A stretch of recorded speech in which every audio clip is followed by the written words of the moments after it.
Hello everyone, welcome again for lecture of amines. Amines का ये जो लेक्चर है ये बेसिकली मतलब ये बोल सकते हो आपकी थेरोटिकल लेक्चर होगा ज़्यादा से ज़्यादा।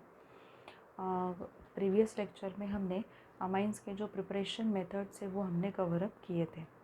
अमाइंस के प्रिपरेशन मेथड्स में हमने पढ़ा था अमोनोलिसिस वाली एक फर्स्ट मेथड हमने वहाँ पे देखी थी।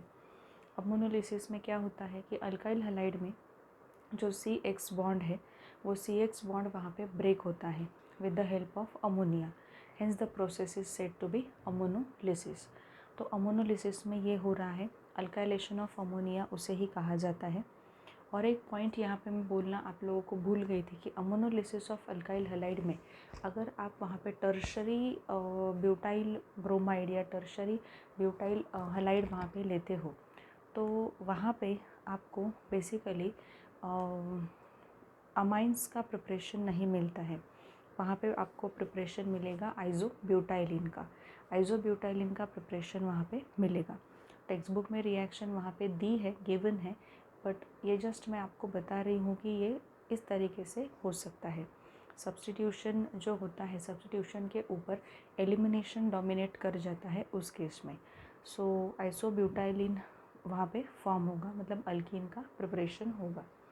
नेक्स्ट मेथड हमने जो देखी थी वो है रिडक्शन। काफ़ी मतलब रिडक्शन के 3 मेथड्स हमने देखे हैं। रिडक्शन ऑफ नाइट्रो कंपाउंड्स एक मेथड है वहाँ पे, उसके बाद रिडक्शन ऑफ अल्काइल साइनाइड मतलब स्टीफन रिएक्शन एक स्टीफन ने वहाँ पे अल्काइल साइनाइड का वहाँ पे रिडक्शन हम कर रहे हैं, मेंडेस रिएक्शन है वहाँ पे। उसके बाद हम रिडक्शन कर रहे हैं अमाइड्स का। तो हर एक केस में रिड्यूसिंग एजेंट्स हम वहाँ पे यूज़ करते हैं। सो उस तरीके से अगर आप वहाँ पे देखो तो फर्स्ट रिएक्शन जो होती है, फर्स्ट रिएक्शन अमोनोलिसिस में कुछ पॉइंट्स ऐसे हैं कि जो याद रखने पड़ेंगे। लाइक वो पॉइंट्स कौन कौन से हैं? अमोनिया आपको एक्सेस में ही लेना पड़ेगा। अल्कोहलिक अमोनिया जो आप वहाँ पे ले रहे हो वो अमोनिया आपको एक्सेस में लेना पड़ेगा। अदरवाइज़ क्या हो सकता है, मैंने आपको बताया था फर्स्ट स्टेज में जो वहाँ पे प्राइमरी अमाइन करके फॉर्म होता है, it acts as a better nucleophile and it will again react with second molecule of alkyl halide and it will form secondary amine, फिर टर्शरी अमाइन, फिर क्वाटरनरी अमोनियम सॉल्ट। ऐसे कर करके वहाँ पे आपको एक मिक्सचर ही मिल जाएगा। तो वो जो मिक्सचर है, मिक्सचर में 1 degree 2 degree 3 degree amine and quaternary ammonium salt, ये 4 सब्सटेंस का मिक्सचर वहाँ पे रहेगा। तो वो जो मिक्सचर है वो मिक्सचर को सॉर्ट आउट करके आपके पास हर एक का कितना यील्ड आएगा ये एक बड़ा क्वेश्चन है। सो अमोनोलिसिस में जब आप अमोनिया लेते हो तो अल्कोहलिक अमोनिया जो लेते हो वो एक्सेस में लिया तो अगर प्राइमरी अमाइन वहाँ पे आपको अच्छे से मिल सकता है।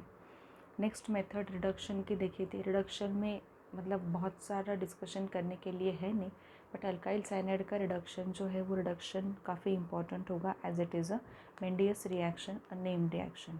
नेक्स्ट है अमाइड्स जो होते हैं, अमाइड्स का रिडक्शन हम वहाँ पे कर रहे हैं। अमाइड्स के रिडक्शन में हम लोग स्पेसिफिक रिड्यूसिंग एजेंट्स यूज़ कर रहे हैं, it is given in your text book. So वो जो स्पेसिफिक रिड्यूसिंग एजेंट्स हम वहाँ पे यूज़ कर रहे हैं तो वो एजेंट्स कैसे हैं, बेसिकली वहाँ पे वो आर मतलब जो अमाइड है, अमाइड को अमाइंस में कन्वर्ट करते हैं। उसी तरीके के रिड्यूसिंग एजेंट्स वहाँ पे लिए जाते हैं। अमाइड्स और अमाइड में वहाँ पे नंबर ऑफ़ कार्बन एटम्स जो रहेंगे वो नंबर ऑफ़ कार्बन एटम्स वहाँ पे सेम रहेंगे। नेक्स्ट पॉइंट जो हमारा था वो है Gabriel phthalimide synthesis, which is a very long process you can say, completed in 3 steps। पहले थैलीमाइड हम लेने वाले हैं। थैलीमाइड का conversion potassium salt of phthalimide में होता है। फिर पोटेशियम सॉल्ट ऑफ थैलीमाइड को अल्काइल हैलाइड से रिएक्ट करवाएंगे, then you will get N alkyl phthalimide and N alkyl phthalimide को आप बेस के प्रेजेंस में हाइड्रोलिसिस करोगे, यू विल गेट देन वहाँ पे बेसिकली सॉल्ट ऑफ थैलीमाइड वहाँ पे फॉर्म होगा एंड 1 डिग्री अमाइन आपको वहाँ पे मिलेगा। तो यू कैन से it is a good method of preparation of amide, ये हमने देखा। नेक्स्ट मेथड थी वहाँ पे हम जैसे बोल सकते हैं कि जो अमाइड्स है, अमाइड्स में से CO ग्रुप जो है वो वहाँ पे निकाल देने का। Hofmann bromamide degradation, it is also said to be Hoffman degradation. It is also said to be hypobromite degradation, Hoffman hypobromite degradation, and it is also said to be Hoffman rearrangement. तो वो reaction के note पे कल का lecture और previous lecture हमने क्या किया था, राउंड अप किया था, वाइंड अप किया था वहाँ पे. सो उसके बाद हम अब आज देखने जा रहे हैं फिज़िकल प्रॉपर्टीज़ जो होती है अमाइंस की फ़िज़िकल प्रॉपर्टीज़ पे हम डिस्कशन करने वाले हैं. अमाइंस की फ़िज़िकल प्रॉपर्टीज़ पे डिस्कशन कैसे होगा, क्या होगा, इस तरीके से अगर हमने देखा तो अमाइंस की फ़िज़िकल प्रॉपर्टी में सबसे पहले वो डेरिवेटिव किस चीज़ का है, अमोनिया का है. वो पहले सबसे इम्पॉर्टेंट चीज़ है, वो याद रखो. फ़िज़िकल प्रॉपर्टीज़ में आपको बॉइलिंग पॉइंट जो है, सोल्यूबिलिटी वाटर में है उसके बारे में डिस्कस करना है. उसके बाद बेसिसिटी जो होती है अमाइंस की वो डिस्कस करनी है. बेसिसिटी हम Kb और pKb की वैल्यू के बेसिस पे भी वहाँ पे कर सकते हैं, but we do have number of other points as well to explain basicity of amines. ठीक है, सो वो भी हम वहाँ पे एक्सप्लेन करने वाले हैं. फर्स्ट ऑफ ऑल हम लोग देखेंगे intermolecular forces of attraction in amines. Amines में जो इंटरमोलिकुलर फोर्सेस ऑफ अट्रैक्शन है उनके बारे में पहले हम डिस्कस करेंगे. What are intermolecular forces of attraction present in case of amines. Amines में क्या क्या इंटरमोलिकुलर फोर्सेस है, उसकी वजह से किस तरीके का इफ़ेक्ट मिल रहा है, what are solubilities of amines in water, वो सारा डिस्कशन हम वहाँ पे करेंगे. अब देखो स्टूडेंट्स, यहाँ पे फिज़िकल प्रॉपर्टीज़ ऑफ अमाइंस हम देख रहे हैं. आपके टेक्स्ट बुक में पूरा एक ऐसे जैसा उन्होंने मेंशन किया है, उससे बेटर ये कि मैंने पॉइंट पॉइंट में वहाँ पे भी मेंशन किया है. इंटरमोलिकुलर फोर्सेस है यहाँ पे, बॉइलिंग पॉइंट है यहाँ पे, और यहाँ पे फिजिकल स्टेट है. तीनों का डिस्कशन हम कर लेंगे, फिर बाद में जाएंगे सोल्यूबिलिटी पे. ठीक है, एकदम से डिस्कस किया तो एक भी पॉइंट अच्छे से समझ में नहीं आएगा. इंटरमोलिकुलर फोर्सेस क्या है. अब इंटरमोलिकुलर फोर्सेस है या नहीं है, इसके पहले ये देखो कि अमाइंस में वहाँ पे NH बॉन्ड वहाँ पे जो मिलेगा बेसिकली 1 डिग्री और 2 डिग्री अमाइन में, वो पोलर बॉन्ड होता है, क्योंकि इलेक्ट्रोनेगेटिविटी डिफरेंस अच्छा खासा है. नाइट्रोजन और हाइड्रोजन, एक का 3, एक का 2.1, इस तरीके से इलेक्ट्रोनेगेटिविटी डिफरेंस है. तो उस वजह से NH बॉन्ड क्या होता है, पोलर होता है. 1 डिग्री और 2 डिग्री अमाइंस में इंटरमोलिकुलर फोर्स ऑफ अट्रैक्शन क्या है, वहाँ पे हाइड्रोजन बॉन्डिंग है. हाइड्रोजन बॉन्डिंग कैसे, देखो आप 1 डिग्री की मैं बात कर रही हूँ, यहाँ पे H है, यहाँ पे H है, यहाँ पे R है. ठीक है, अब ये हाइड्रोजन है, ये हाइड्रोजन दूसरे के साथ मतलब नाइट्रोजन के साथ, देखो यहाँ पे H होगा, यहाँ पे H होगा, यहाँ पे R होगा, यहाँ पे क्या बन रहा है, वहाँ पे हाइड्रोजन बॉन्डिंग बन रहा है. ये प्राइमरी अमाइन का मैंने देखा है, सेकेंडरी का भी केस ऐसा ही होगा. ठीक है, बेसिकली बॉन्ड पोलर है, उस वजह से ये होता है कि नाइट्रोजन के ऊपर नेगेटिव चार्ज आता है और हाइड्रोजन के ऊपर पॉजिटिव चार्ज आता है. नाइट्रोजन जो है वो नाइट्रोजन बेसिकली यहाँ पे नेगेटिव है, ये पॉजिटिव है, ये नेगेटिव है, ये पॉजिटिव है. इनके बीच में क्या बन रहा है, हाइड्रोजन बॉन्डिंग. मतलब 1 डिग्री और 2 डिग्री अमाइन में इंटरमोलिकुलर हाइड्रोजन बॉन्डिंग, यही फोर्स ऑफ अट्रैक्शन वहाँ पे होगा. What about 3 degree amine. 3 degree amine में तो ऐसा कुछ होता नहीं है. 3 डिग्री अमाइन को हम ऐसे रिप्रेजेंट करते हैं, सिंपल 3 डिग्री अमाइन रिप्रेजेंट किया है मैंने, मिक्सड नहीं किया है.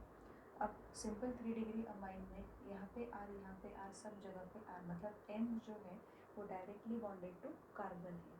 N जो है वो डायरेक्टली बॉन्डेड टू क्या है, कार्बन है.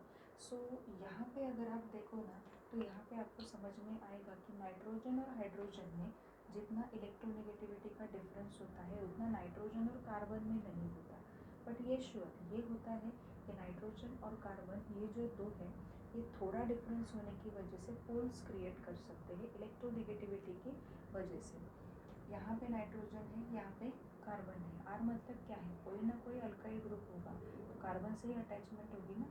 तो N और C, NC, ये जो बॉन्ड है वहाँ पे उनके बीच में पोल क्रिएट हो जाते हैं. सो यहाँ पे जो आपको मिलेगा, ये they do not have intermolecular hydrogen bonding. 3 degree में इंटरमोलिकुलर हाइड्रोजन बॉन्डिंग मिलेगा ही नहीं, because they in 3 degree amine we don't have any hydrogen which is directly attached to nitrogen. ठीक है, सो यहाँ पे 3 degree amines have dipole dipole.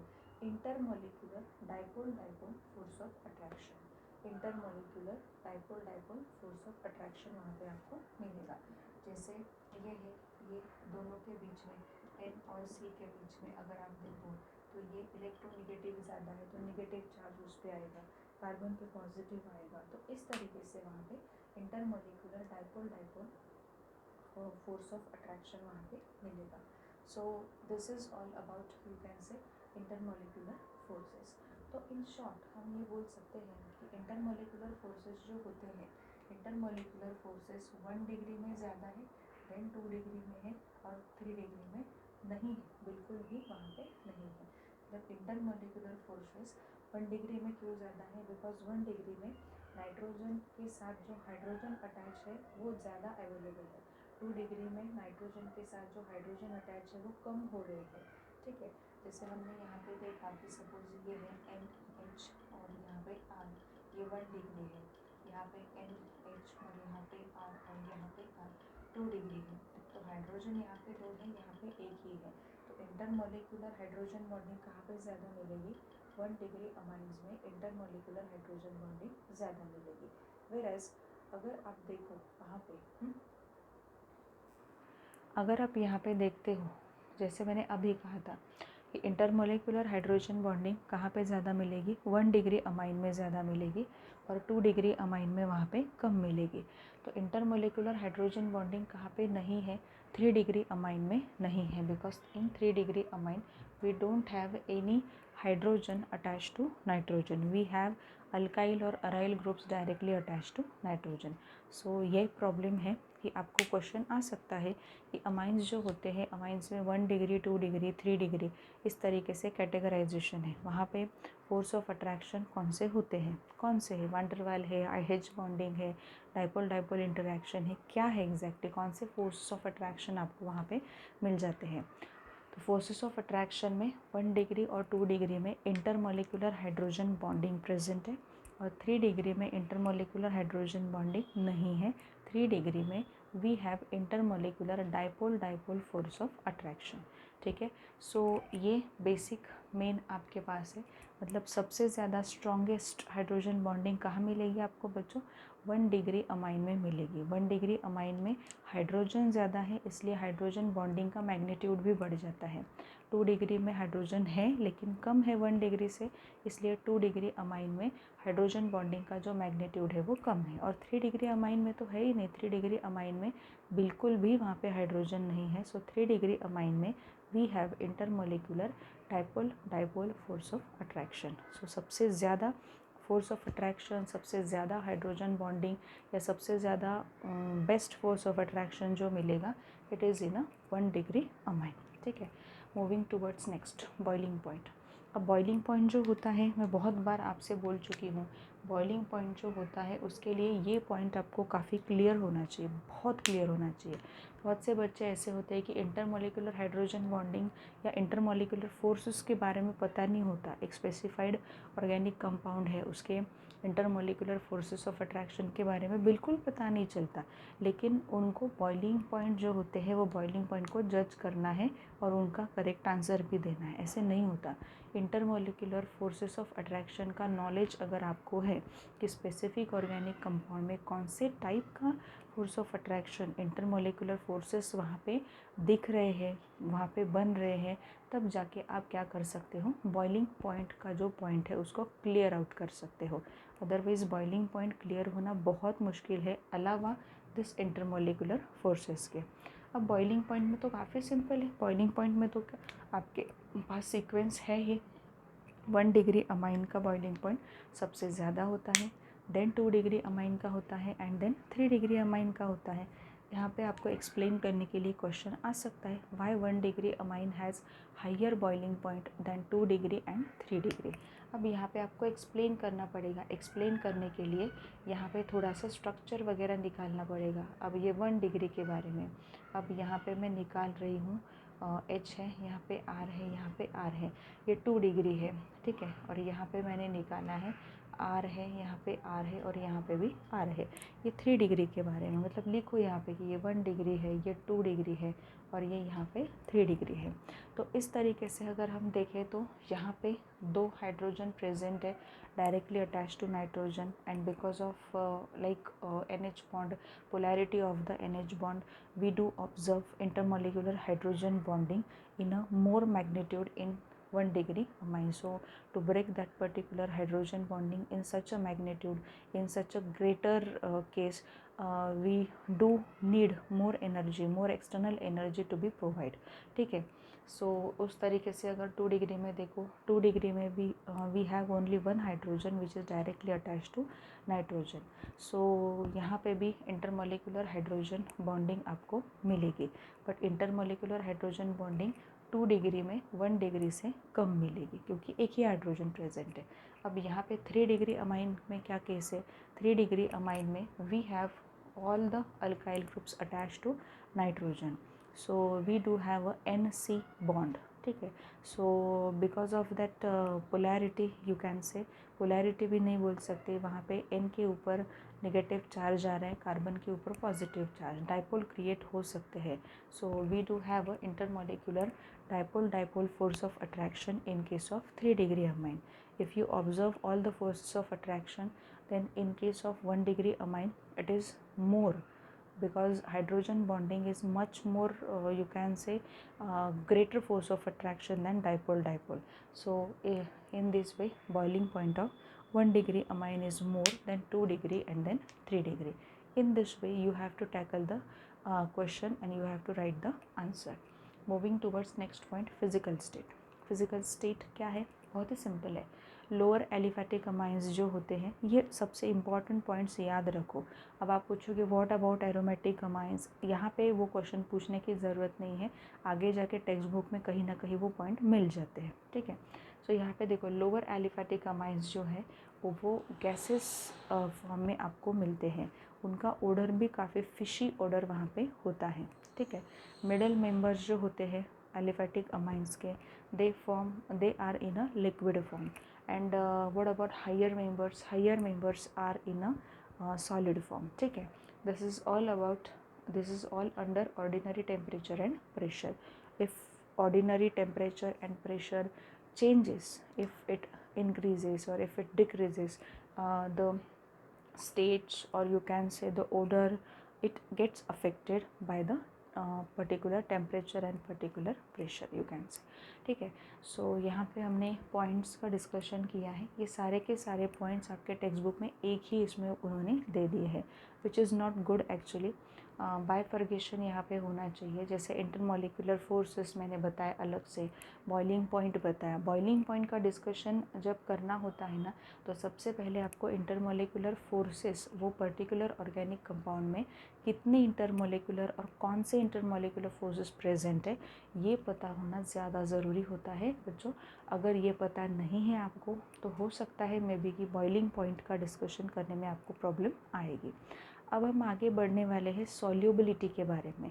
अब यहाँ पे कंफ्यूज नहीं होना है, ये पॉइंट यहाँ पे ही ख़त्म हो गए। अब वहाँ पे इंटरमोलिकुलर फोर्सेस को लेके जाने की ज़रूरत नहीं है, बॉइलिंग पॉइंट के डिस्कशन तक ही इंटरमोलिकुलर फोर्सेस आपका साथ दे सकते हैं या आपको उपयोगी पड़ सकते हैं वहाँ पे। बट आगे अगर आप देखो कि वहाँ पे सॉल्युबिलिटी है, अ टिपिकल ऑर्गेनिक कंपाउंड की सॉल्युबिलिटी वाटर में अगर आपको देखनी है, तो वो सॉल्युबिलिटी जब आप देखते हो तो सॉल्युबिलिटी को आपको देखना होता है किस नज़रिए से, कि लाइक वहाँ पे वाटर के साथ उसकी बॉन्डिंग कैसे है, ना ही इंटरमोलिकुलर फोर्स ऑफ अट्रैक्शन जो है उनको यहाँ पे आपको लाना है। बहुत बच्चे बहुत से गड़बड़ कर देते हैं यहाँ पे, कि जब हम इंटरमोलिकुलर फोर्सेस पढ़ते हैं तो उस पर डिपेंडेंट एक और फिज़िकल प्रॉपर्टी होती है which is boiling point, and वो बॉइलिंग पॉइंट हम उसी वक्त पे क्या कर देते हैं, डिस्कस कर देते हैं।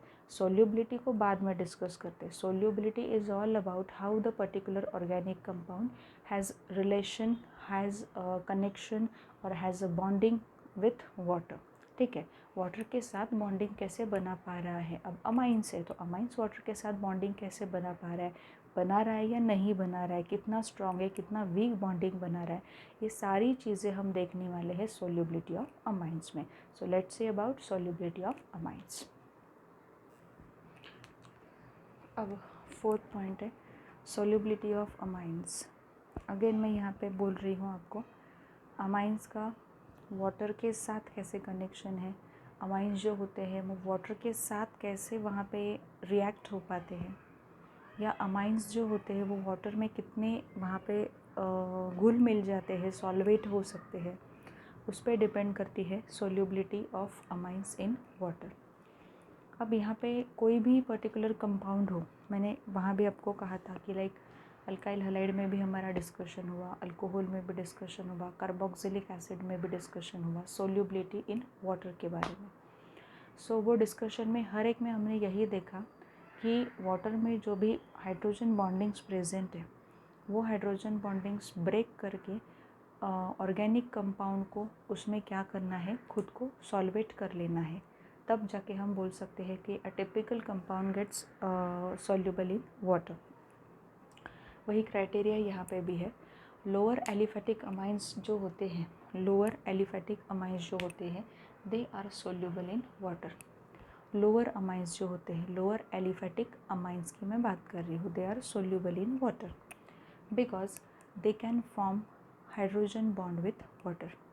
वाटर के साथ वो हाइड्रोजन बॉन्डिंग बना सकते हैं। सपोज़ मैंने कहा यहाँ पे कि ये N है, ये H है, ये H है और यहाँ ये है, एलिफेटिक अमाइन है, वाटर हाइड्रोजन यहाँ पे और यहाँ पे। सो ये जो है ना, इनके बीच में अट्रैक्शन फोर्स बन सकता है और वहाँ पे वो जो एलिफेटिक अमाइन है वो क्या कर सकता है, वाटर में सोल्यूबल नेचर दिखा सकता है। Solubility decreases with increase in molecular mass. Solubility decrease होती है जब मॉलिक्यूलर मास इंक्रीज होता है। जनरल क्राइटेरिया है, अल्कोहल में भी यही देखा, कार्बोक्सिलिक एसिड में भी यही देखा। तो याद रखो कि solubility decreases with increase in molecular mass. Molecular mass increase होगा मतलब एग्जैक्टली क्या होगा, अमाइन में क्या होने वाला है, मॉलिक्यूलर मास डिक्रीज होगा, इंक्रीज होगा, मतलब हाइड्रोजन जो है वो हाइड्रोजन आर से क्या हो जाएंगे, रिप्लेस हो जाएंगे। वो अगर वहाँ पे हाइड्रोजन की जगह पे आर अल्काइल ग्रुप आएगा तो मॉलिक्यूलर मास क्या होगा, अमाइन का बढ़ेगा। अब वो 1 डिग्री से 2 डिग्री में कन्वर्ट होगा, 2 डिग्री से 3 डिग्री में कन्वर्ट होगा, that is not our point of discussion. But the thing is कि अगर हाइड्रोजन की जगह पे कोई भी अल्काइल ग्रुप आप अटैच कर देते हो तो अमाइन जो होते हैं उनका मॉलिक्यूलर मास वहाँ पे बढ़ेगा।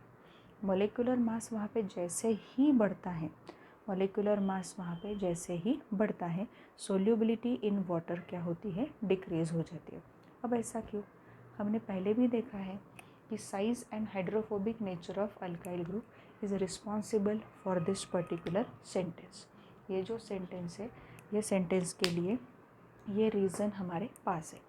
अल्काइल ग्रुप जो होते हैं वो अल्काइल ग्रुप की साइज़ भी बड़ी होती है और हमने ये भी देखा है, हमने ये भी वहाँ पे लर्न किया है, सुना है कि अल्काइल ग्रुप जो होते हैं वो हाइड्रोफोबिक नेचर दिखाते हैं, मतलब वाटर को रिपेल करते हैं, वाटर को वहाँ पे मतलब अट्रैक्शन से पास में आने नहीं देते। अल्काइल ग्रुप जो होते हैं वो साइज़ की वजह से बोलो या आप बोल सकते हो कि नेचर की वजह से उसके कि वो वाटर को रिपेल करते हैं। सो अगर वो वाटर को रिपेल करेंगे तो how that particular amine will get soluble in water, it is not possible. ठीक है, सो इसलिए ये कहा है कि solubility decrease with increase in molecular mass. Solubility decrease होती है with increase in molecular mass. It is very very simple, I think so. Next देखो, अब हम बात कर रहे हैं अरोमेटिक अमाइंस की। Aromatic amines and higher aliphatic amines जो होते हैं वो वहाँ पे इनसोल्यूबल है वाटर में। वाटर में वो क्या है, वहाँ पे इनसोल्यूबल है बिकॉज एरोमेटिक अमाइन में पहले ही हम बता रहे हैं कि वहाँ पे बेंजीन रिंग वहाँ पे मेंशन है। बेंजीन रिंग मतलब वहाँ पे जगह भी काफ़ी कैप्चर हो जाती है एरोमेटिक अमाइंस में। सो उसकी वजह से देखो, और हायर एलिफैटिक अमाइंस है, मतलब उनका मोलिकुलर मास भी क्या होगा, हाई होगा। उनमें अल्काइल ग्रुप्स भी क्या रहेंगे, बड़े बड़े अल्काइल ग्रुप्स रहेंगे। और वो क्या दिखाते हैं, वो हाइड्रोफोबिक नेचर दिखाते हैं। जस्ट नाउ मैंने आपको एक्सप्लेन किया। So higher aliphatic amines and all aromatic amines, they are insoluble in water. Now we have a solubility order. हमें एक्सप्लेन करना है, हमें वो सोल्यूबिलिटी ऑर्डर को जज करना है, हमें उसका रीज़न देना है कि अल्कोहल की सोल्यूबिलिटी ज़्यादा है वाटर में, देन अमाइंस की आती है और देन अल्केन की आती है। अब ऐसा क्यों? अल्कोहल में देखो, अल्कोहल में वहाँ पे ऑक्सीजन और हाइड्रोजन के बीच में वहाँ पे क्या होता है, बेसिकली पोलैरिटी क्रिएट होती है। अमाइंस में क्या है, नाइट्रोजन और हाइड्रोजन के बीच में क्रिएट होती है। और यहाँ पे वैसी कोई बात नहीं कार्बन और हाइड्रोजन के बीच में है। तो यहाँ पे अगर हम देखें तो यहाँ पे अगर हम देखें तो OH जो वहाँ पे है, तो उस पर्टिकुलर OH को NH बॉन्ड के साथ वहाँ पे कंपेयर करो तो वहाँ पे पोलैरिटी मतलब पोलर नेचर यहाँ पे आपको ज़्यादा मिलेगा, यहाँ पे थोड़ा कम मिलेगा। ठीक है, सो इसलिए हम बोल सकते हैं कि alcohols they are more soluble in water than amines and then आता है अल्केन। ठीक है, सो अल्केन में हाइड्रोजन है, कार्बन है, बट कार्बन और हाइड्रोजन में जो कार्बन और हाइड्रोजन के बॉन्ड से जो पोलैरिटी जनरेट हो रही है वो इतनी भी ज़्यादा नहीं है कि जितनी OH की है, जितनी NH की है। Hence alkane has a last place in case of solubility in water. ठीक है, if you compare 3 of them, alcohol, amine से और अल्केन से, तीनों को अगर आप कंपेयर करते हो तो तीनों को कंपेयर करने के लिए वहाँ पे आपके पास सोल्यूबिलिटी ऑर्डर यही है। और सोल्यूबिलिटी ऑर्डर का रीज़न ये है कि अल्कोहल में OH बॉन्ड जो है वो ज़्यादा पोलर बॉन्ड है, वहाँ पे पोलैरिटी यहाँ पे ज़्यादा है, यहाँ पे थोड़ी कम है और यहाँ पे और भी कम है। ठीक है, सो इस तरीके से हमें क्या करना है, बेसिकली ये चीज़ें देखनी है। ठीक है, सो और एक पॉइंट है वहाँ पे जो बॉइलिंग पॉइंट का डिस्कशन हमारा इससे पहले हुआ था, बॉइलिंग पॉइंट का जो डिस्कशन हुआ था उसमें और एक चीज़ ऐड अप करो कि बॉइलिंग पॉइंट में अगर हम बात करते हैं कि कार्बोक्सिलिक एसिड, अल्कोहल, अमाइंस और अल्केन, इन चारों की अगर हम बात करते तो बॉइलिंग पॉइंट किसका ज़्यादा होगा, ज़्यादा कार्बोक्सिलिक एसिड का ज़्यादा है, उसके बाद अल्कोहल आता है, उसके बाद अमाइन आता है और उसके बाद अल्केन आता है। ठीक है, आपको उन्होंने इंक्रीजिंग ऑर्डर में दिया है, मैंने डिक्रीजिंग ऑर्डर में अभी बताया। ठीक है, सो ये पॉइंट भी अच्छे से याद रखो। Now next point of discussion हमारा जो है, it is all about basicity of amines. Amines की जो बेसिसिटी है उसके बारे में हमें क्या करना है, डिस्कस करना है। अब अमाइंस की बेसिसिटी को डिस्कस करने के लिए you must know some theories of acids and basis.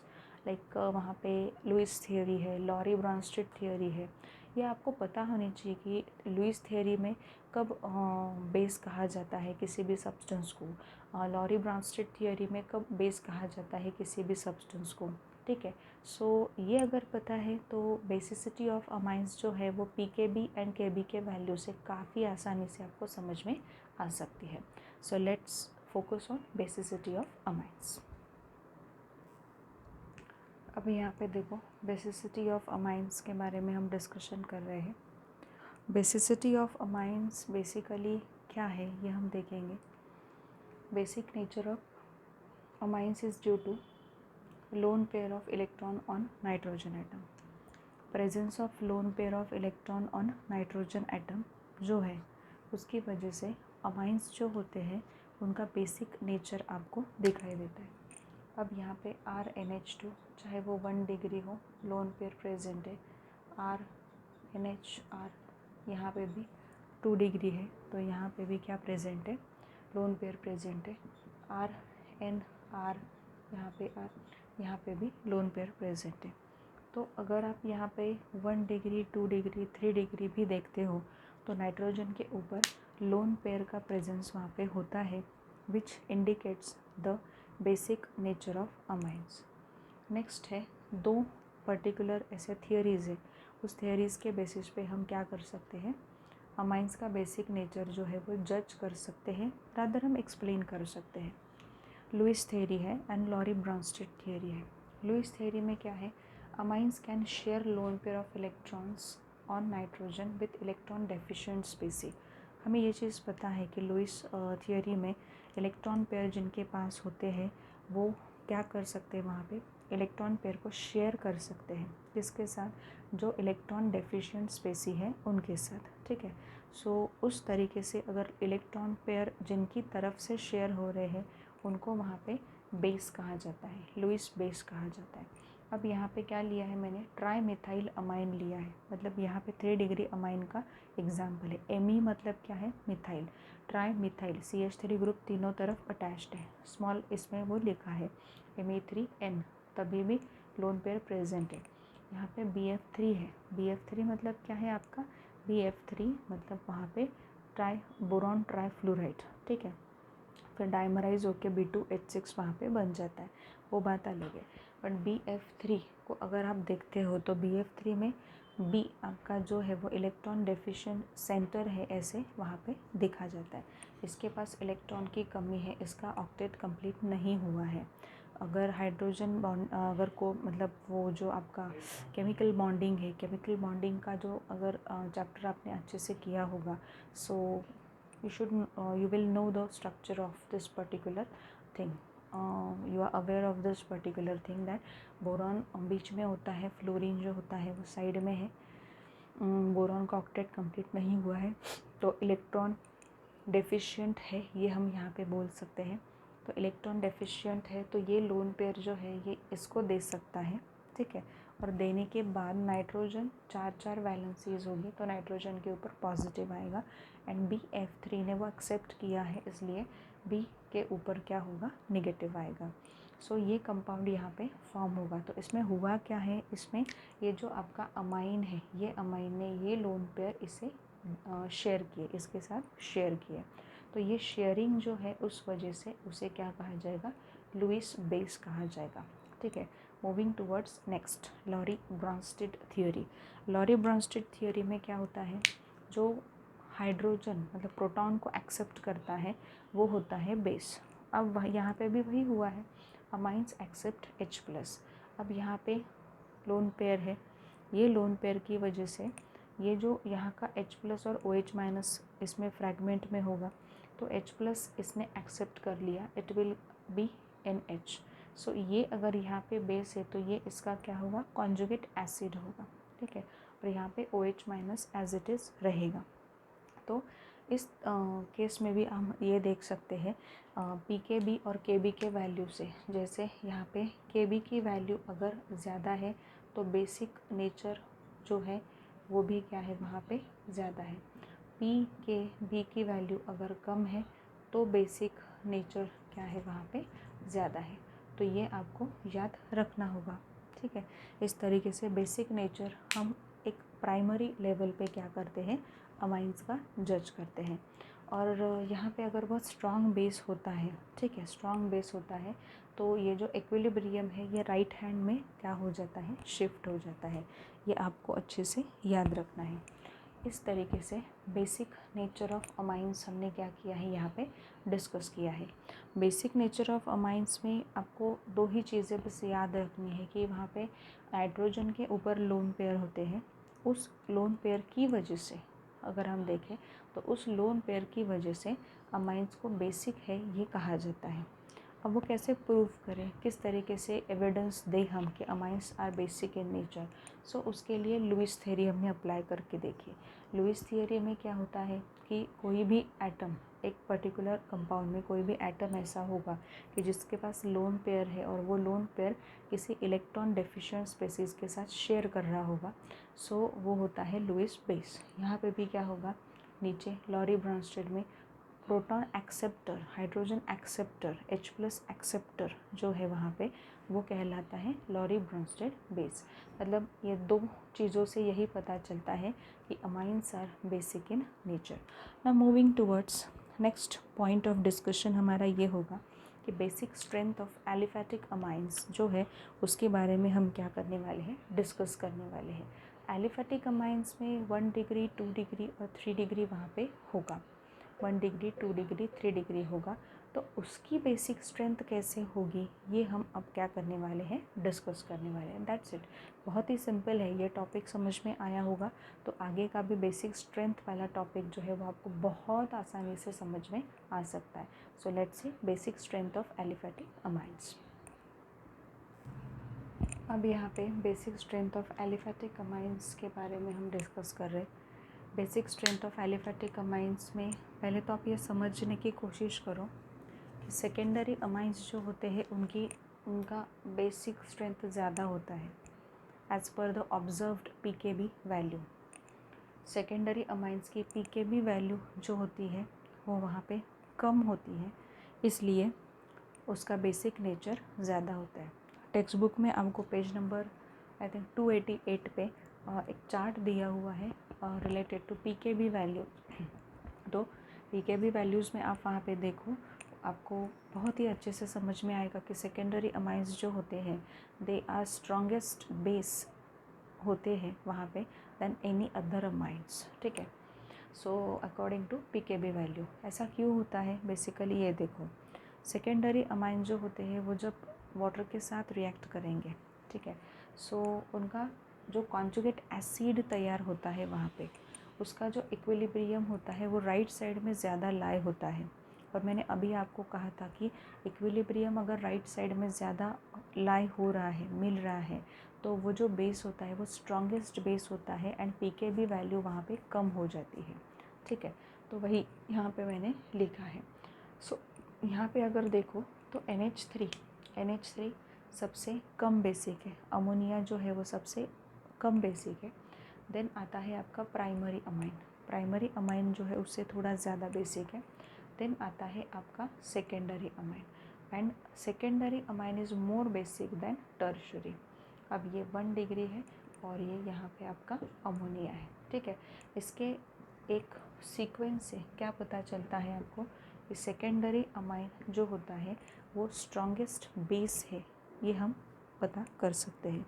ऐसा क्यों है, क्या है, ये बाकी के चीज़ों का इन्फ्लुएंस या बाकी के जो इफ़ेक्ट्स हैं वो अगर आप देखोगे वहाँ पे तभी भी वो आंसर मिलेगा। अभी के अभी ये आंसर आपको मिलेगा ये मैं नहीं बताऊंगी आपको ऐसे, क्योंकि क्या है कि हमें इन्फ्लुएंस देखना है कि प्लस आई इफ़ेक्ट का इन्फ्लुएंस कैसे होता है, सॉल्वेशन का इन्फ्लुएंस किस तरीके से होता है अमाइंस के बेसिसिटी पे, एंड कंबाइंड इफेक्ट में आपको क्या मिलता है। द रिजल्टेंट यू कैन से the resultant order of the basicity of amine is this one. इतना आप याद रखो कि अमोनिया जो होता है वो लीस्ट बेसिक है, देन आता है आपका प्राइमरी अमाइन, देन आता है आपका secondary amine and secondary amine is more basic than tertiary amine. इतना आप याद रखो। अब ऐसा क्यों, कैसे, उसके लिए एक रीज़न मैंने आपको बताया कि जो ये सेकेंडरी अमाइन वाटर के साथ वहाँ पे रिएक्ट होगा तो वो जो कॉन्जुगेट एसिड वहाँ पे बनेगा ना, वो कॉन्जुगेट एसिड ज़्यादा स्टेबल होगा और वो इक्विलिब्रियम लाई होगा राइट हैंड की तरफ वहाँ पे। तो ज़्यादा से ज़्यादा राइट हैंड की तरफ इक्विलिब्रियम जा रहा है, मतलब वो जो बेस है वो कैसा बेस है, वो स्ट्रॉन्गेस्ट बेस है। वो कैसा बेस है वहाँ पे, स्ट्रॉन्गेस्ट बेस है, ये हम वहाँ पे बोल सकते हैं। So students, this is all about basic strength of aliphatic amines. Basic strength of aliphatic amines हमने कंप्लीट कर लिया है यहाँ पे। अब हम लोग आगे बढ़ने वाले हैं काफ़ी इम्पॉर्टेंट पॉइंट्स पे कि बेसिक स्ट्रेंथ जो एलिफेटिक अमाइंस की है, ठीक है, उसके बारे में तो डिस्कशन हम करेंगे। और आपको डायरेक्टली मैंने यहाँ पे एक नेट रिज़ल्ट दिखा दिया है कि सेकेंडरी अमाइन जो होता है it is more basic than any other amines. ठीक है, ये मैंने आपको ऑर्डर भी दे दिया। अब ये ऑर्डर मैंने दे दिया बट इस ऑर्डर के लिए कुछ एविडेंस, कुछ प्रूफ मुझे देने पड़ेंगे। तो वो है influences of different effects on basicity of amines. जैसे प्लस आई इफ़ेक्ट है, जैसे सॉल्वेशन है, उसका इन्फ्लुएंस कैसे होता है अमाइंस पे, तो वो हमें यहाँ पे क्या करना है, अब डिस्कस करना है। तो चलो हम देखते हैं कि influence of plus I effect on basicity of amines क्या होता है एग्जैक्टली, किस तरीके से होता है। अब आपको थोड़ा सा आपका सेंस जो है वो ब्रॉड करना पड़ेगा। इतना ऐसे नैरो माइंडेड रहना और नैरो थिंकिंग करना ये अच्छा नहीं होगा यहाँ पे, बिकॉज ब्रॉड सेंस से ही कुछ पॉइंट्स आपको समझ में आते हैं और आएंगे और लास्ट में ये रिज़ल्ट आपके समझ में आ सकता है। ठीक है। So let's see influence of plus I effect on basicity of amines. अब यहाँ पे हम देख लेते हैं, एक्सप्लेन करूँगी मैं, बोलते बोलते ही एक्सप्लेन करूँगी यहाँ पे। Influence of plus I effect on basicity of amines. हमने ये देखा था कि अमाइंस जो होते हैं, अमाइंस वहाँ पे H+ एक्सेप्ट करते हैं और एक कॉन्जुगेट एसिड वहाँ पे तैयार करते हैं, और वो कॉन्जुगेट एसिड जितना स्टेबल होगा उतना आपका बेस क्या होगा, वहाँ पे स्ट्रॉन्ग होगा। ये हमने देखा था। तो लेट्स से हम ट्राई करते हैं अब NH3 के साथ। अब सपोज़ मैंने कहा NH3 है, ठीक है, यहाँ पे H+ है, ऑब्वियसली वाटर से ही आया है, पूरा नहीं लिख रही हूँ। यहाँ पे फॉर्म होगा NH4+, ठीक है। अब ये मैंने अमोनिया का किया। अब सेकंड देखो RNH2, यहाँ पे ये है 1 डिग्री अमाइन। 1 डिग्री अमाइन भी H+ क्या करेगा, एक्सेप्ट करेगा, लॉरी ब्रॉन्स्टेड थियरी, ठीक है। अब यहाँ पे होगा RNH3+, ठीक है, ये होगा। थर्ड देखो R2NH। R2NH में भी क्या है, R2NH में भी लोन पेयर है, मतलब यहाँ पे H+ एक्सेप्ट हो सकता है। It will form RNH2 positive, ठीक है। अब फोर्थ देखो R3N। R3N है यहाँ पे। अब R3N में क्या होगा, +H+, हो सकता है R3NH यहाँ पे पॉजिटिव। मतलब ये जो पर्टिकुलर अमोनिया है यहाँ पे, ठीक है, यहाँ पे मैंने लिया है 1 डिग्री अमाइन, यहाँ पे 2 डिग्री, यहाँ पे 3 डिग्री अमाइन, ये मैंने यहाँ पे लिया हुआ है, ठीक है। उसका कॉन्जुगेट एसिड जो फॉर्म हो रहा है, जो ये फॉर्म हो रहे हैं, रिस्पेक्टिव कॉन्जुगेट एसिड्स फॉर्म हो रहे हैं, उनका जितना स्टेबल नेचर होगा उतना ही हम बोल सकते हैं कि वो बेस स्ट्रॉन्ग होगा। अब यहाँ पे देखो NH, यहाँ पे H, यहाँ पे H और यहाँ पे H पॉजिटिव। यहाँ पे क्या होगा, RNH है, H है, H है, ये पॉजिटिव, ठीक है। यहाँ पे क्या है, RH और यहाँ पे H पॉजिटिव। यहाँ पे क्या है, RN, R और यहाँ पे H। अब यहाँ पे अगर आप देखो, हर जगह पे जहाँ पे R होगा, बेसिकली R जहाँ पे होगा, R मतलब क्या, alkyl group, and we know very well that alkyl group जो होते हैं they exert plus I effect, मतलब इलेक्ट्रॉन डोनेट करने की टेंडेंसी वो रखते हैं, वहाँ पे इलेक्ट्रॉन देने की टेंडेंसी रखते हैं। ऑब्वियसली यहाँ पे इलेक्ट्रॉन ये देने के लिए है, यहाँ पे 2 है देने के लिए, यहाँ पे तो 3 प्रेजेंट है, कि जो नाइट्रोजन के ऊपर पॉजिटिव चार्ज यहाँ पे आ रहा है, तो वो पॉजिटिव चार्ज को कम करने के लिए R ग्रुप मतलब अल्काइल ग्रुप वहाँ पे प्रेजेंट है। बट क्या है, यहाँ पे एक अल्काइल ग्रुप प्रेजेंट है, यहाँ पे 2 है, यहाँ पे 3 है, ठीक है। मतलब अकॉर्डिंग टू दिस ऑर्डर ये जो नाइट्रोजन है ना, ये नाइट्रोजन के ऊपर जो पॉजिटिव चार्ज है यहाँ पे, ये जो कॉन्जुगेट एसिड बना है यहाँ पे, ये ज़्यादा स्टेबल होगा, बिकॉज सपोर्ट करने के लिए यहाँ पे 3 अल्काइल ग्रुप प्रेजेंट है। नाइट्रोजन के ऊपर पॉजिटिव चार्ज है, वो कमी महसूस कर रहा है किसी ना किसी चीज़ की, तो वो पॉजिटिव चार्ज को कम करने के लिए इलेक्ट्रॉन डोनेटिंग ग्रुप यहाँ पे 3 है, यहाँ पे 2 ही है, यहाँ पे 1 ही है, यहाँ पे R एक भी नहीं है। तो इस तरीके से अगर आप देखो, according to conjugate acid stabilization, conjugate acid का स्टेबलाइजेशन कहाँ पे ज़्यादा होगा, यहाँ पे, मतलब 3 डिग्री कॉन्जुगेट एसिड ज़्यादा स्टेबल होगा। देन आता है 2 डिग्री कॉन्जुगेट एसिड, देन आता है आपका 1 degree conjugate acid, and then यहाँ पे आएगा अमोनिया, देन यहाँ पे आएगा यहाँ पे आपका अमोनिया। तो क्या होगा यहाँ पे, order of basicity should be like this. Basicity की ऑर्डर ऐसी होनी चाहिए। एक्सपेक्टेड ऑर्डर क्या है कि अगर ये कॉन्जुगेट एसिड सबसे ज़्यादा स्टेबल है तो ये सबसे ज़्यादा स्ट्रॉन्ग बेस आपको दे सकता है, ठीक है। ये कॉन्जुगेट एसिड अगर सबसे कम स्टेबल है तो ये कॉन्जुगेट बेस सबसे वीक बेस कहलाएगा। तो वही लिखा है यहाँ पे कि 3 degree amine is more basic than 2 degree then 1 degree and then ammonia. ये ऑर्डर यहाँ पे होनी चाहिए expected, but we have some another order. और एक ऑर्डर हमारे पास है जो पहले हमने डिस्कस की थी, जो ऑर्डर ऐसी है कि अमोनिया का बेसिक नेचर कम है, बेसिक नेचर उस फिर आपके प्राइमरी अमाइन का ज़्यादा आता है, सेकेंडरी अमाइन का आता है, but secondary amine is more basic than tertiary amine. ये एक वहाँ पे कुछ ना कुछ क्ल्यू हो चुका है या गड़बड़ हो चुकी है। हमारा जो था वो इस तरीके से NH3, यहाँ पे RNH2, यहाँ पे R2NH और यहाँ पे R3N। ये बेसिक ऑर्डर जो है ये इम्पॉर्टेंट है और ये आनी चाहिए, बट ये ऑर्डर यहाँ पे नहीं आ रहे, कुछ ना कुछ गड़बड़ वहाँ पे हो रही है 2 डिग्री एंड 3 डिग्री अमाइन की बेसिसिटी में, which leads to another effect और which leads to another effect which has influence on basicity of amines, which we are going to learn in a next lecture. Next lecture में हम क्या करेंगे वो learn करने की वहाँ पे कोशिश करेंगे कि नेक्स्ट वाला जो फीचर है, नेक्स्ट वाला जो इन्फ्लुएंस है वो एग्जैक्टली क्या है। वो है सॉल्वेशन इफ़ेक्ट। सॉल्वेशन इफ़ेक्ट की वजह से ये हुआ होगा, मे बी ये हुआ होगा, ठीक है। इस तरीके से हमें सोचना पड़ेगा।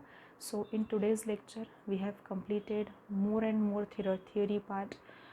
So please do remember it, please do read it properly. अब बेसिक नेचर ऑफ अमाइंस हमने कंप्लीट किया, फिज़िकल प्रॉपर्टीज़ कंप्लीट किए। फिज़िकल प्रॉपर्टीज़ में सबसे पहले हमने देखा इंटरमोलिकुलर फोर्सेस। तो 1 degree 2 degree 3 degree amines, 2 degree और 3 डिग्री अमाइंस में वहाँ पे अगर देखो 1 डिग्री और 2 डिग्री अमाइंस में देखो तो इंटरमोलिकुलर H बॉन्डिंग वहाँ पे मिलेगी। 3 डिग्री अमाइन में वहाँ पे intermolecular dipole force of attraction मिलेगा। देन BP बॉइलिंग पॉइंट की हमने बात की थी। बॉइलिंग पॉइंट में क्या था, बॉइलिंग पॉइंट में हमें पता है कि 1 डिग्री अमाइन का बॉइलिंग पॉइंट जो होता है वो सबसे ज़्यादा है, then 2 degree and then 3 degree, ठीक है। सो उसके बाद हमने देखा था फिज़िकल स्टेट के बारे में। लोअर मेंबर्स जो होते हैं वो गैस फॉर्म में होते हैं, it has a fishy order. Middle member होते हैं वो लिक्विड फॉर्म में होते हैं, and higher members aliphatic members जो होते हैं वो सॉलिड फॉर्म में होते हैं, ये हमने देखा था। उसके बाद हमने ये देखा कि सोल्यूबिलिटी का डिस्कशन हमने कैसे किया था। सोल्यूबिलिटी अमाइंस की जो है कैसे किस तरीके से सोल्यूबिलिटी हमने डिस्कस की थी, बेस्ड ऑन कनेक्शन और interaction with water molecule. Water molecule के साथ कनेक्शन इंटरेक्शन कैसे है। लास्ट में हमने अमाइन, अल्कोहल और अल्केन को क्या किया था, वहाँ पे सोल्यूबिलिटी के बेसिस पे जज किया था। तो अल्कोहल की सोल्यूबिलिटी ज़्यादा है वाटर में, देन आता है अमाइन, देन आता है अल्केन, ठीक है। ये हमारा डिस्कशन हुआ। Then we move towards basically basicity of amines. Basicity of amines में मैंने आपको पहले भी कहा था कि एक्चुअल में basicity of amine is due to, you can say, lone pair of electrons which are present on nitrogen, ठीक है। According to 2 theories basically amines are basic in nature, ये हम बोल सकते हैं। जैसे मैंने कहा कि लुईस थियोरी है, लुईस थियोरी में ये कहा गया है कि नाइट्रोजन के ऊपर अगर लोन पेयर वहाँ पे है और वो नाइट्रोजन जो है जिसके ऊपर लोन पेयर है, वो लोन पेयर अगर वो किसी दूसरे के साथ शेयर करता है, दूसरे के साथ मतलब इलेक्ट्रॉन डेफिशिएंट स्पेसी के साथ वो शेयर करता है, देन अ पर्टिकुलर अमाइन और यू कैन से nitrogenous compound is said to be basic in nature. Lowry Bronsted theory में प्रोटॉन को एक्सेप्ट किया जाता है और प्रोटॉन को जो एक्सेप्ट कर रहा है वो वहाँ पे नाइट्रोजन ही है, hence we have a basic nature of amines. So basically ये जो बेसिक नेचर है अमाइंस का ये होता है, it is because of presence of lone pair on nitrogen, ठीक है। उसके बाद हमारा डिस्कशन हुआ था कि कैसे किस तरीके से वहाँ पे अमाइन का बेसिक नेचर हम देख सकते, तो वो सारा डिस्कशन हमने किया है। लास्ट में मैंने कहा था कि how plus I effect influences on basicity of amines. Amines के बेसिसिटी पे प्लस आई इफेक्ट कैसे वहाँ पे क्या कर रहा है, इफ़ेक्ट दिखा रहा है, और एक्सपेक्टेड ऑर्डर क्या आनी चाहिए according to plus I effect. Basicity of amines की एक्सपेक्टेड ऑर्डर ये आनी चाहिए, but we have a firm order of basicity of amines according to pKb values. So ये ज़्यादा इम्पॉर्टेंट है, ज़्यादा करेक्ट है। सो यहाँ से अगर आपको नहीं मिल रहा है, it means that we have some another influence as well which affects on basicity of amines. वो है सॉल्वेशन इफेक्ट ऑफ अमाइन। तो सॉल्वेशन इफेक्ट जो है वो हम लोग नेक्स्ट लेक्चर में वहाँ पे देखेंगे। अब यहाँ पे मैं आपको यही बताना चाह रही हूँ कि अमाइंस जो होते हैं, अमाइंस का बेसिक नेचर जो है वो काफ़ी इम्पॉर्टेंट टॉपिक है, थियरी पार्ट है बट वो काफ़ी इम्पॉर्टेंट टॉपिक है। और इसके बाद सीधे से रिएक्शंस वहाँ पे आते हैं। लैब टेस्ट भी होना तभी भी उसमें रिएक्शंस इन्वॉल्व है। सो इस तरीके से हमको क्या करना है, वहाँ पे देखना होगा कि बेसिक नेचर ऑफ अमाइंस पे MCQ आते हैं, बेसिक नेचर ऑफ अमाइंस पे थ्योरी क्वेश्चंस वहाँ पे आपको पूछे जाते हैं। तो ये जो क्वेश्चंस है, ये क्वेश्चन का डिस्कशन करने से पहले we should know about a base, we should know about some acid base theories etcetera. ठीक है। सो इस तरीके से हमें वहाँ पे देखना पड़ेगा। ठीक है। इस तरीके से हमने एक कंप्लीट किया, अमाइंस का बेसिक नेचर जो है वो कंप्लीट किया है। वो बेसिक नेचर वहाँ पे आगे हम इन्फ्लुएंस देखने वाले हैं सॉल्वेशन इफ़ेक्ट का।